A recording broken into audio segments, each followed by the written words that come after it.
અખાત્રીજ 2025 ક્યારે છે? 29 કે 30 એપ્રિલે? જાણો સાચી તારીખ, પૂજાની વિધિ અને પૂજાના મુહૂર્ત. અખાત્રીજ એટલે કે અક્ષય તૃતીયાનું હિન્દુ ધર્મમાં ખૂબ મહત્વ છે. અખાત્રીજ એટલે એ સૌથી મહત્વપૂર્ણ દિવસ જેમાં કોઈ પણ શુભ કાર્ય કરી શકાય છે, કારણ કે અખાત્રીજનો આખો દિવસ એક સ્વયં ઘોષિત શુભ મુહૂર્ત છે. આ વખતે બધાને એ પ્રશ્ન મૂંઝવી રહ્યો છે કે 2025ની અખાત્રીજ 29 એપ્રિલે છે કે 30 એપ્રિલે? અને જણાવી દઈએ કે આ પ્રશ્ન એટલા માટે ઊભો થાય છે કારણ કે આ વખતે અખાત્રીજ તિથિ 2 દિવસે આવી રહી છે, 29 એપ્રિલ અને 30 એપ્રિલ. આવી સ્થિતિમાં એ જાણવું જરૂરી છે કે અખાત્રીજની સાચી તારીખ કઈ છે. અખાત્રીજ એટલે કે અક્ષય તૃતીયા વૈશાખ મહિનાના શુક્લ પક્ષની ત્રીજ તિથિએ આવે છે અને સૂર્યોદયની તિથિ જ મહત્વપૂર્ણ છે. તો ચાલો જાણીએ કે અખાત્રીજ 2025 ક્યારે છે. અખાત્રીજની ચોક્કસ તારીખ કઈ છે? અખાત્રીજ પર આપણે કોની પૂજા કરીએ છીએ અને અખાત્રીજના 4 શુભ મુહૂર્ત કયા છે? ગ્રીક પંચાંગ અનુસાર અખાત્રીજ એટલે કે વૈશાખ સુદ ત્રીજ તિથિ 29 એપ્રિલે સાંજે 5:31 શરૂ થશે અને 30 એપ્રિલના રોજ બપોરે 2:12 સુધી ચાલશે. તેમજ કાશી પંચાંગ અનુસાર ત્રીજ તિથિ 29 એપ્રિલે શરૂ થાય છે અને 30 એપ્રિલે સાંજે 5:50 સમાપ્ત થાય છે. જો આપણે આ બંને પંચાંગને આધાર તરીકે ગણીએ તો સૂર્યોદય સમયે વૈશાખ સુદ ત્રીજ તિથિ 30 એપ્રિલના રોજ છે. આવી સ્થિતિમાં 2025ની અખાત્રીજ 30 એપ્રિલના રોજ ઉજવવામાં આવશે. આ તેની ઉત્તમ તારીખ છે. આવો હવે અખાત્રીજ 2025ના શુભ મુહૂર્ત જાણી લઈએ.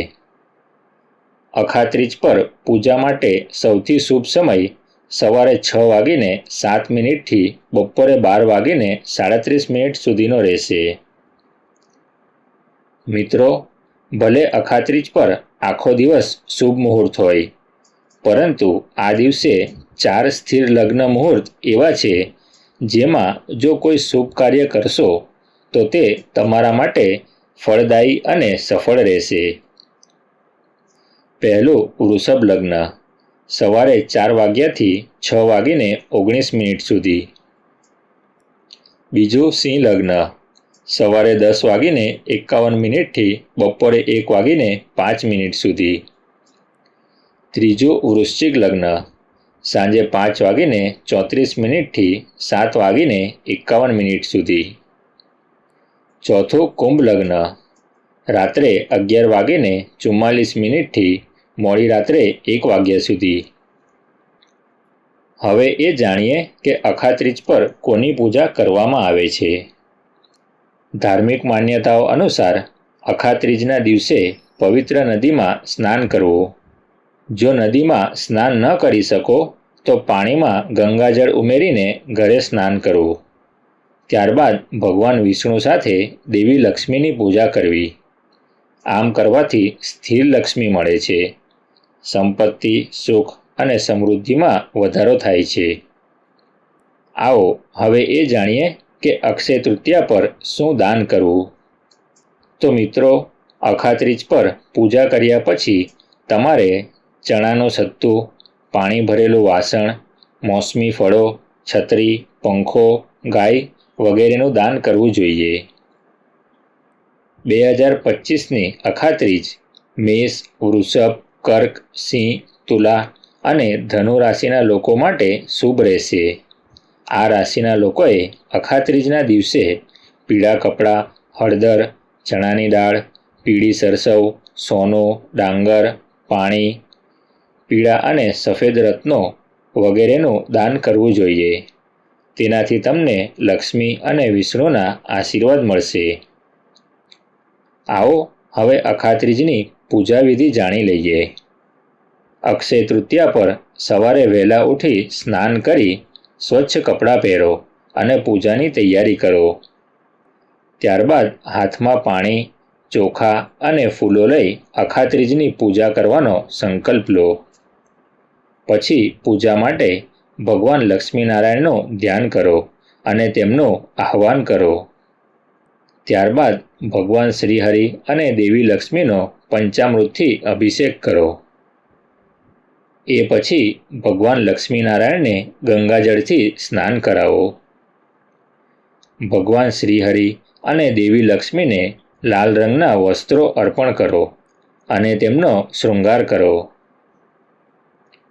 ભગવાન શ્રીહરિને પીળા ચંદનનું તિલક અને દેવી લક્ષ્મીને કંકુનું તિલક લગાવો. ભગવાન વિષ્ણુ અને માતા લક્ષ્મીને તેમના મનપસંદ ફૂલો અર્પણ કરો. ત્યારબાદ ધૂપ અને દીવો પ્રગટાવો. ભગવાનને તુલસીના પાન સાથે સત્તુ, ખીર, મીઠાઈઓ અને મોસમી ફળોનો ભોગ લગાવો. આ મંત્રોનો જાપ કરો. ઓમ નમો ભગવતે વાસુદેવાય. ઓમ શ્રીમ હ્રીમ ક્લીમ શ્રી સિદ્ધલક્ષ્મયે નમો નમઃ. ત્યારબાદ આરતી કરો અને પૂજામાં થયેલી ભૂલચૂક બદલ માફી માગીને પછી પ્રસાદનું વિતરણ કરો. હવે એ જાણીએ કે અખાત્રીજ પર લોકો સોનું શા માટે ખરીદે છે. જણાવી દઈએ કે સોનાને દેવી લક્ષ્મીનું પ્રતીક માનવામાં આવે છે અને અખાત્રીજ પર જો તમે સોનું ખરીદો છો તો તેનો અર્થ એ છે કે તમે દેવી લક્ષ્મીને સોનાના રૂપમાં ઘરે લાવી રહ્યા છો. આ રીતે ઘરમાં દેવી લક્ષ્મીના આગમન સાથે તમારા આખા પરિવારની પ્રગતિ થશે. તેમજ ભવિષ્ય પુરાણ અનુસાર અક્ષય તૃતીયા પર સોનું ખરીદવાથી ધન અને સમૃદ્ધિ વધે છે. મિત્રો, દરેક વ્યક્તિ એટલી ધનવાન નથી હોતી કે તે સોનું ખરીદી શકે. એવામાં બીજી એવી વસ્તુઓ પણ છે જે સસ્તી છે અને તેને સામાન્ય વ્યક્તિ અખાત્રીજ પર ખરીદીને ઘરમાં લક્ષ્મી માતાનું આગમન કરાવી શકે છે. એ વસ્તુઓ વિશે આપણે આગામી વિડીયોમાં જાણીશું. ડિસ્ક્લેમર: આ માહિતી સામાન્ય માન્યતાઓ અને જાણકારીઓ પર આધારિત છે.